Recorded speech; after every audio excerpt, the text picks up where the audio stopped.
अस्सलाम वालेकुम। धरती टीवी न्यूज़ सां गॾु मां ख़ुज़ैजा। सभ खां पहिरियां हेडलाइन।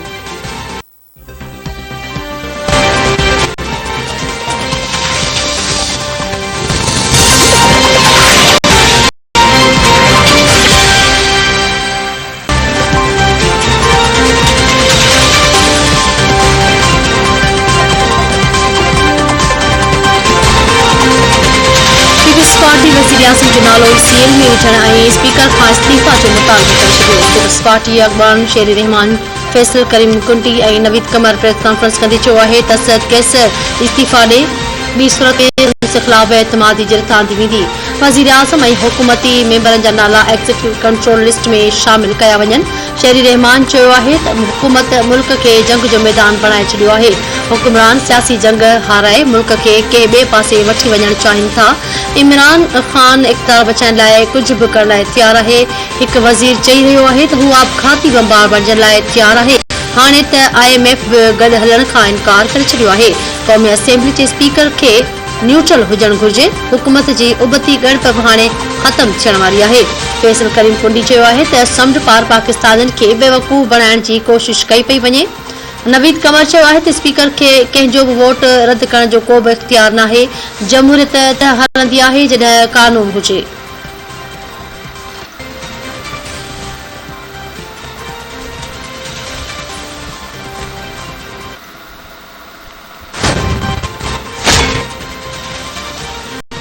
हुकूमत नाकाम थी चुकी। इमरान ख़ान अक्सरियत विञाए वेठो। मामला संदसि हथनि खां निकिरी चुका आहिनि।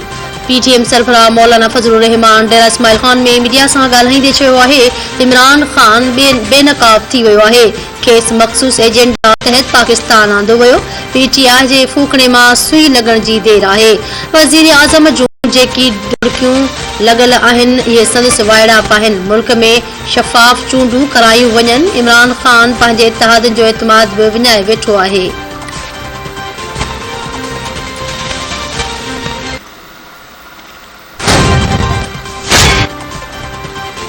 असद कैसर साड़ोलो आहे। PTI जे हक़ में झुकी वियो। अपोज़िशन लीडर शहबाज शरीफ़ चयो आहे त क़ौमी असेंबली जे किरदार ऐं क़ाबिलियत ते तमामु वॾो सवालिया निशान आहे। क़ौमी असेंबली जो स्पीकर ऐवान जो निगहबान हूंदो आहे।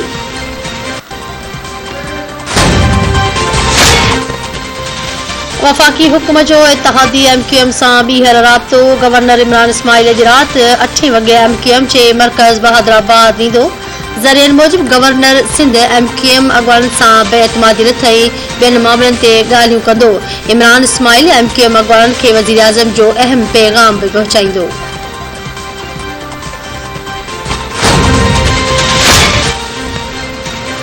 मुल्क में जारी सियासी बहरान दौरान चीन जे डिप्टी हेड ऑफ मिशन जो चौधरी भाइरनि सां मुलाक़ात। चीनी deputy head of mission Islamabad में चौधरी शुजात परवेज़ इलाही ऐं मोहसिन इलाही सां मुलाक़ात कई। मुलाक़ात में पाक चीन लाॻापन ऐं CPEC ते ॻाल्हियूं कयूं वयूं। चीनी हेड ऑफ मिशन चयो आहे त चीन पाकिस्तान में सियासी ऐं माशी इस्तेहकाम चाहे थो। मोहसिन इलाही चयो आहे त पाकिस्तान चीन सां लाॻापन खे क़द्र जी निगाह सां ॾिसे थो।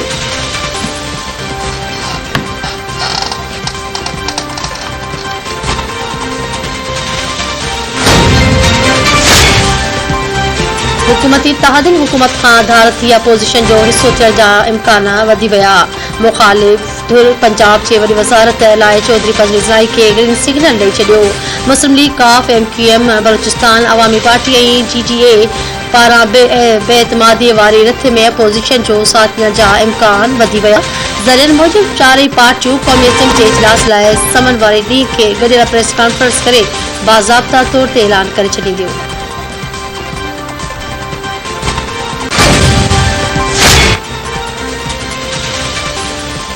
चौधरी शुजात मुंहिंजो भाउ आहे, हुन ख़िलाफ़ का बि ॻाल्हि न कंदुसि। चौधरी ज़हूर इलाही ऐं ख्वाजा सफ़दर जा मूं ते एहसार आहिनि। घर मामला जे वफ़ाक़ी वज़ीर शेख रशीद चयो आहे त जेको इमरान ख़ान सां गॾु बीहंदो अल्लाह उन खे इज़त ॾींदो। घर वज़ीर मूजिब असेंबली जे स्पीकर जो फ़ैसिलो कंहिं बि अदालत में चैलेंज थी नथो सघे। स्पीकर क़ौमी असेंबली 15 मार्च खां पोइ इजलास घुराइण जो फ़ैसिलो कंदो।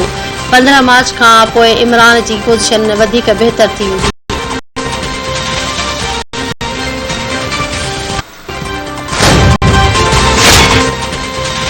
असेंबली सेक्रेटरीट स्पीकर के 22 मार्च खां अॻु कंहिं बि ॾींहुं इजलास घुराइण जी तजवीज़ बि ॾेई छॾी। क़ौमी असेंबली सेक्रेटरीट गॾियल अपोज़िशन जे वज़ीर आज़म इमरान ख़ान ख़िलाफ़ बेएतमादी जी रिथ खे ज़ाब्ते मूजिब करार ॾेई छॾियो। रिथ ऐं रिक्विज़ेशन ते अपोज़िशन मेंबरनि जे सहीअ जी तस्दीक़ जो अमल मुकमल थी वियो। कंहिं बि मेंबर जूं सयूं मशकूक या रूल ऑफ साइन जो ख़िलाफ़ ज़ाहिर नथियूं थियनि। असेंबली जे क़ानून साज़ीअ वारे शोबे समूरा ज़ाब्ता पूरा करण बाद फाइल स्पीकर खे मोकिले छॾी। असेंबली सेक्रेटरीट स्पीकर खे 22 मार्च खां अॻु कंहिं बि ॾींहुं इजलास घुराइण जी तजवीज़ बि ॾेई छॾी।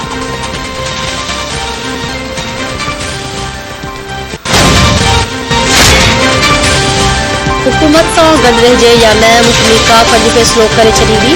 मुस्लिम लीग काफ जो अहम इजलास अॼु थियल परवेज़ इलाही सदारत कंदो। मोहन इलाही, तारिक बशीर चीमा ऐं ॿिया शिरकत कंदा।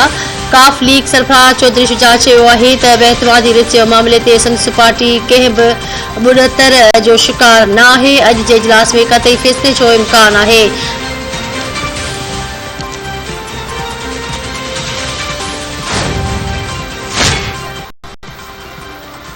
मुखालिफ धुर इत्तेहाद पीटीएम जो इजलास अॼु थियल पीटीएम सरबराह मौलाना फजलुर रहमान सदारत कंदो। नवाज़ शरीफ वीडियो लिंक ज़रिए इजलास में शिरकत कंदो।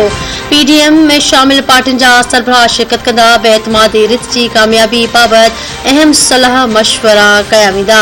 हिकमत अमली बि तइ कई वेंदी। मौलाना फजलुर रहमान हुकूमत इत्तेहादनि ऐं मुलाक़ातनि बाबति पीडीएम खे एतमाद में वठंदो।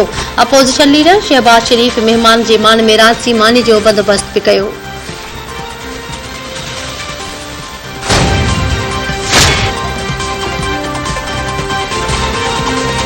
गॾियल मुखालिफ गुट जमातुनि जो अहम इजलास सुभाणे तलब। अॻूणे सदर आसिफ अली ज़रदारी खे बि शिरकत जी दावत। बिलावल भुट्टो ज़रदारी, शहबाज शरीफ ऐं मौलाना फजलुर रहमान शरीक थींदा। वज़ीर आज़म ख़िलाफ़ बेएतमादी रिथ जे हवाले सां हिकमत अमली जोड़ी वेंदी।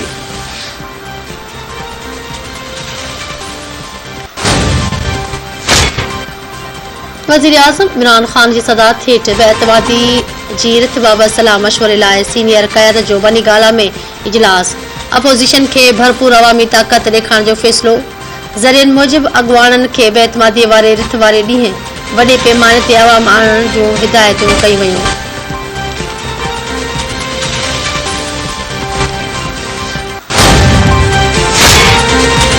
वज़ीर आज़म इमरान ख़ान अॼु हाफ़िज़ाबाद जो दौरो करे अवामी जलसे खे ख़िताब कंदो।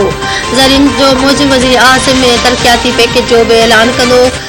हाफ़िज़ाबाद जलसे जूं तैयारियूं मुकमल कई वयूं आहिनि। इमरान ख़ान म्यूनिसिपल स्टेडियम में जलसे खे ख़िताब करे ज़िले हाफ़िज़ाबाद लाइ तरक़ियाती पैकेज जो ऐलान कंदो।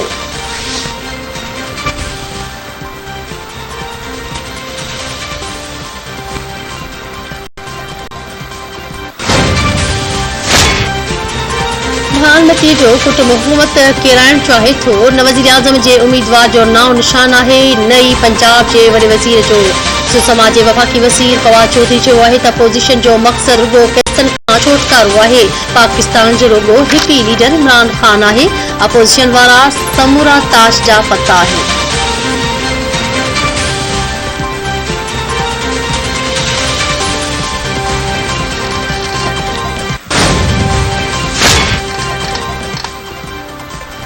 वफ़ाक़ी वज़ीर ग़ुलाम सरवर ख़ान आपघाती बमबार थियण जी ख़्वाहिश ज़ाहिर करे छॾी। ग़ुलाम सरवर ख़ान चयो आहे त आपघात हराम आहे ऐं न त संदसि बमबार बणजण ते दिलि चाहे थी। रावलपिंडी में जलसे खे ख़िताब कंदे ग़ुलाम सरवर ख़ान चयो आहे त संदसि सोच इहा आहे त जिते सॼे मुल्क ऐं दीन जा दुश्मन वेठल हुजनि हू उते आपघाती धमाको करे छॾे ऐं सभिनी खे निस्त नाबूद करे छॾे, पर इस्लाम में आपघात हराम आहे।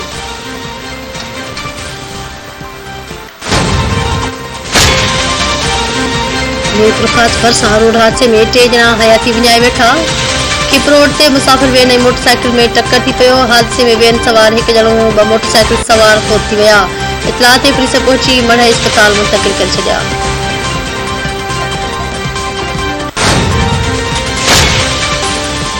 हैदराबाद ऐं सेठाजा में रोड हादसा 2 ॼणा हयाती विञाए वेठा। हैदराबाद भरिसां छिंदगिरी स्टॉप वटि ट्रालर मोटरसाइकिल खे टक्कर हयो। मटियारी वासी नौजवान मोहम्मद रमज़ान थॾे ते ई दमधणी हवाले कयो।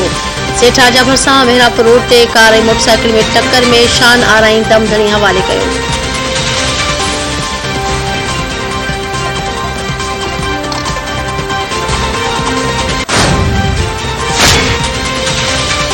पाकिस्तान में कोरोना के वधीक 3 मरीज हयाती विञाए वेठा। NCOC मूजिब गुज़िरियल ॾींहुं सॼे मुल्क में 35,627 टेस्टूं कयूं वयूं। वधीक 609 केसनि जी तस्दीक। हाकारी केसनि जी शरह 1.7% रही। सॼे मुल्क में 600 मरीजनि जी हालत ॻणितीअ जोगी।